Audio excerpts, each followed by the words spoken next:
Hậu trường để quay được một video của Tuấn Trăm Cân. Lò Thị Nồn. Cái gì? Tên gì Lò ạ? Thị Nồn. Em tên là gì nhỉ? Lò Thị Nồn. Lò Thị Nồn.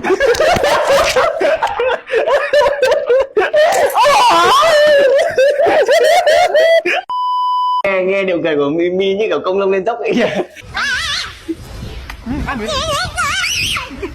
Anh ơi, anh nhớ nói là cái này cái gì mà em mất rồi.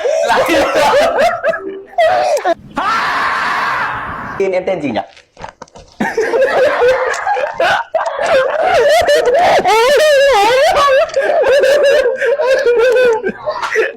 A few moments later. Lại lụa. Nói luôn à. Chảy cái nước mắt luôn vậy. Em